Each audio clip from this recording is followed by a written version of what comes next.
जिहादी ये शब्द इस्तेमाल किया गया। अपमान है उन करोड़ों युवाओं का जो माँ भारती की सेवा के लिए सरहद पे जाने का, सेना में जाने का सपना देखते हैं। ये मौतें नहीं है, आत्महत्या नहीं, ये हत्या है। और इस हत्या की दोषी केंद्र की भाजपा सरकार। और लाला रामदेव को भी सुन रहे थे, उन्होंने कहा कि उसका विरोध कर रहे हैं तो देशद्रोही। हमारे 50,000 युवा, वो 50,000 युवाओं की मानसिकता पर देखिए कितना बड़ा हमला हुआ है। निराश है, भविष्य खत्म, उम्र 23 साल हो गई।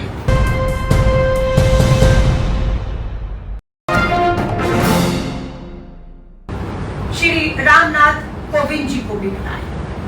ये हमारे भारतीय राष्ट्रीय कांग्रेस के एक के बाद एक प्रयास, जो 14 जून के बाद जब से ये अग्निपथ भर्ती ठेके पे योजना थोपी गई है, हमने लोकतांत्रिक अपने अधिकारों का इस्तेमाल करते हुए लगातार हर स्तर पर इस पर चर्चा मांगी है।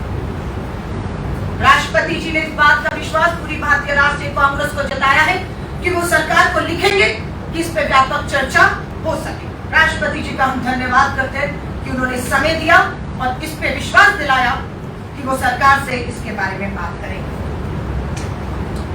अब इनका कहना है, बहुत से बयान है, माफी चाहूंगी, कौन क्या कह रहा है। अग्निपथ के विरोध पर बीजेपी का क्या कहना है। हरिभूषण ठाकुर बीजेपी के एमएलए हैं बिहार से। इनका कहना है जो करोड़ों युवा माँ भारती की सेवा में जाना चाहता था, सरहद पर तिरंगे में लिपट के सपना देखता था कि अगर दुनिया छोड़ेगा तो तिरंगा लिपट कर आएगा और पूरा उसका गांव, उसका राज्य, देश गर्व करेगा। उनको ये बताते हैं कि वो सारे के सारे जिहादी हैं। ये शब्द इस्तेमाल किया गया। अपमान है उन करोड़ों युवाओं का जो माँ भारती की सेवा के लिए सरहद पे जाने का, सेना में जाने का सपना देखते हैं। राम सूरत राय बीजेपी के, ये भी बिहार के मंत्री हैं। इनका कहना नहीं है तो सारे आतंकवादी हैं। तेजस्वी सूर्य बीजेपी के सांसद हैं। ये तो सब अराजक तत्व।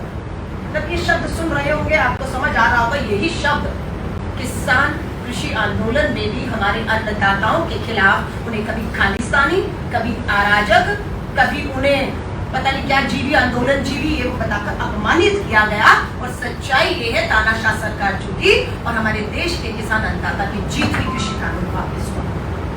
कैलाश विजय वर्गीय बीजेपी के राष्ट्रीय महासचिव, जो अग्निपथ भर्ती में 4 साल में रिटायर हो जाएगा, निकाल दिया जाएगा, कोई पेंशन कोई भविष्य नहीं, कहते हैं चिंता मत करिए, हम आपको प्राथमिकता पर नोटबंदी के बाद देश भर में जो 500 भाजपा ने अपने मुख्यालय खोले हैं उनमें हम प्राथमिकता देते हुए चौकीदार, सिक्योरिटी गार्ड की नौकरी पर रखेंगे कि आप देश के माँ भारती की सेना में सरहद पे खड़े होकर सलामी माँ भारती और तिरंगे को नहीं, किसको देंगे? भाजपा के मुख्यालय के बाहर खड़े होकर हमारे अग्निवीर, जो भी भाजपा का नेता उस मुख्यालय के अंदर बाहर जाएगा उसे सलाम देंगे। तो प्रायोरिटी पर रखेंगे, प्राथमिकता देंगे। ये इनकी सोच है। अग्निवीरों का सम्मान देश के साथ। किशन रेड्डी केंद्रीय गृह राज्य मंत्री है, रेस्पॉन्सिबल का। उन्होंने कहा चिंता मत करिए, आप 4 साल में रिटायर होंगे, आपको सिक्योरिटी गार्ड इस तरह की भर्तियों में रखेंगे। मैं ये कह रही हूं, उसका सही इस्तेमाल जब नहीं करेंगे तो ये देश सही दिशा में आगे नहीं बढ़ सकता है। आज आप अग्निवीरों को कहेंगे हम आपको 11 लाख देंगे 4 साल के बाद। इस महंगाई में, इस बेरोजगारी में, मैं आप पत्रकार साथियों से सवाल पूछती हूँ, क्या 11 लाख आपके जब हाथ में आएगा? कोई पेंशन नहीं है, जिंदगी भर अब ये 11 लाख है। आपके पास चुनौती है, इस 11 को 22 को 33 कैसे करेंगे? आपको इसमें घर भी बनाना होगा। आपने जो कर्ज लिया है सेना में भर्ती की ट्रेनिंग के लिए, 1 साल में एक युवा 1.5 लाख रुपया खर्च करता है कोचिंग और ट्रेनिंग में 1 साल में। और ये बच्चा किसका है? ये गांव में बसने वाले हमारे किसान का बेटा है। ये गांव में बसने वाले हमारे मजदूर का बेटा है, जो माँ भारती की सेवा में जाना चाहता है सरहद पर। उन्होंने कर्ज लिया। मजदूर और किसान ने अपने बेटे को सेना में भेजने के लिए कर्ज लिया। वो कर्ज चुकाएगा 11 लाख से, मकान बनाएगा, अपने बच्चों का पेट पालेगा, क्या कर लेगा 11 लाख में? आपके ऊपर छोड़ के जा रहे हैं, ये आपको तय करना। इनका कहना है, दुख की बात है, वीके सिंह केंद्रीय मंत्री है, पूर्व थल सेना अध्यक्ष है, इनका कहना है किसने बुलाया है आपको, आने आइए, नहीं आना तो मत आइए। साफ कह दिया, पुरानी पक्की भर्ती बंद, अब यही मंजूर है तो ठीक है, वरना जाइए। ये अपमान नहीं है उसका जिसकी उम्र 23 साल हो चुकी है। मेरे खुद पिताजी इस समय 85 साल के, 85 इयर्स के, सेना से रिटायर है। मेरा बेटा उन्हें देख देख कर आज 24 साल है, प्रभावित हुआ, तैयारी वो भी कर रहा था।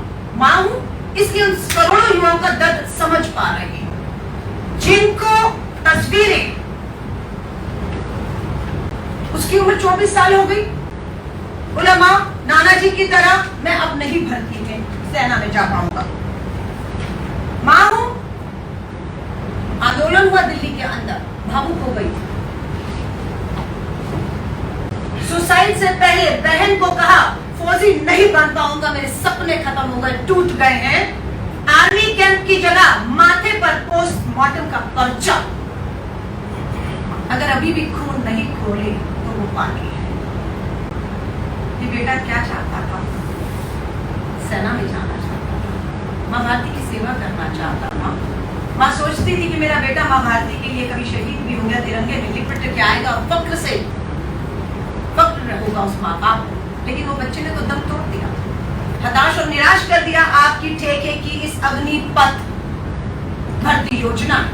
एक नहीं, अनेकों ऐसे सपने हैं, कितने युवाओं को लेकर आई जिन्होंने गलत कदम उठाने पर जिनको मजबूर होना पड़ा। 2 बार दे चुका था भर्ती परीक्षा, साथी भी थे निराश, गलत कदम उठा दिया, उम्र 23 साल हो गई। जब घोषणा की कि उम्र 17.5 से 21 साल लास्ट होगी, युवा आंदोलित हो गया, जिनकी उम्र 22 और 23 होगी, उनको लगा खत्म हो गया हमारा सपना मां भारती की देश की सेवा का, सरहद पे जाने का, और गलत कदम उठाए। सरकार ने अपने कदम पीछे लिए और उम्र 21 से 23 कर दी। हम यही कह रहे हैं, रोकिए इसको, रद्द करिए इस योजना को, बुलाइए पार्लियामेंट, बुलाइए रक्षा समिति की स्थायी कमेटियों को, बुलाइए स्टेक होल्डर, युवाओं से संवाद कीजिए, वो क्या चाहता है तब करिए, वरना मैं कहती हूँ ये मौतें नहीं है, आत्महत्या नहीं, ये हत्या है, और इस हत्या की दोषी केंद्र की भाजपा सरकार। बिना सोचे समझे जब ये कदम उठाएंगे लोग, और लाला रामदेव को भी सुन रहे थे, वो कह रहे हैं जो भी इस योजना का, माफी चाहूंगी बाबा रामदेव, उनसे लाला रामदेव, क्योंकि वो तो लालागिरी ही रही है। उन्होंने कहा कि उसका विरोध कर रहे हैं, वो देशद्रोही है। मैं माफी चाहूंगी आप सभी से। अलका लांबा इसलिए विरोध कर रही है, कैप्टन बाना सिंह, कौन है कैप्टन बाना सिंह? परमवीर चक्र से सम्मानित हमारे सेना के जवान, परमवीर चक्र से सम्मानित। अग्निपथ योजना सेना को बर्बाद कर देगी, मैं नहीं कह रही हूं। परमवीर चक्र से सम्मानित सियाचिन के हीरो के नाम से इन्हें जाना जाता है। ये इनका स्टेटमेंट है। क्या कर रहे हो आप? निजीकरण सेना का, ठेके पर भर्ती 4 साल की, वो भी तब जब पूरी सरहदों पर दुश्मन तैनात खड़ा हमें चुनौती दे रहा है। मेघालय के राज्यपाल भाजपा के नेता, अभी राज्यपाल है सत्यपाल मलिक साहब, उनका इंटरव्यू वायरल है। उनका भी यही कहना है कि ये सेना के साथ, देश की सुरक्षा के साथ बहुत बड़ा खिलवाड़ है, ये नहीं होना चाहिए। हम भी वही कह रहे हैं।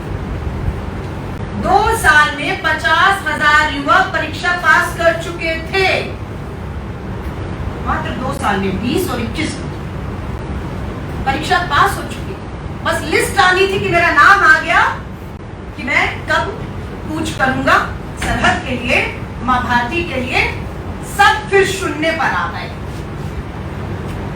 परीक्षा दे दी, इम्तिहान दे दिया, क्राइटेरिया पास हो गए हमारे 50,000 युवा, वो 50,000 युवाओं की मानसिकता पर देखिए कितना बड़ा हमला हुआ है। निराश है, भविष्य खत्म, उम्र 23 साल हो गई, पुरानी भर्ती खत्म, परीक्षा जो थी पास की भी कोई मायने नहीं रखती है। ये कहां जाएगा, ये कहां जाएगा, ये आप सोच रहे हैं? आप इन्हें कहेंगे चलिए मां भारती नहीं तो भाजपा का मुख्यालय से चौकीदार लग जाइए, किसी पूंजीपति के दरवाजे पे खड़े हो जाइए, किसी 5 सितारा होटल में गार्ड लग जाइए, काम वो भी गलत नहीं है, पर सेना का सम्मान और दूसरी सेवाओं में फर्क है या नहीं है? हम यूं ही भारतीय सेना को सलाम नहीं करते हैं और यूं ही दूसरी सेनाओं में और उनमें सेवाओं में फर्क होता है। इसे आपको समझना होगा। ये चुनौतियां आज देश के सामने खड़ी हैं। मैं आप सभी से हाथ जोड़कर कहूं, साथ दीजिए इस देश की लोकतंत्र की उठती इन आवाजों को कि अगर विपक्ष मांग करता है कि तुरंत पार्लियामेंट का सेशन बुला लेना चाहिए, युवाओं से संवाद स्थापित करना चाहिए, लोकतांत्रिक तरीकों से कानून बने, लागू हो, हमें कोई परेशानी नहीं। लेकिन ये सरकार सबक नहीं ले रही है। जनरल बिपिन रावत स्वर्गीय CDS 6 महीने हो गए इन्हें हमारे बीच से गए हुए, उसके बाद से अभी तक CDS की भर्ती ही नहीं, इतना महत्वपूर्ण पद को खाली रखा गया है। क्या मानते थे बिपिन रावत जी? सुन लीजिएगा, मैं नहीं, अब लाला रामदेव से पूछिएगा, क्या ये भी देशद्रोही है हमारे परमवीर चक्रबाला सिंह जी की तरह?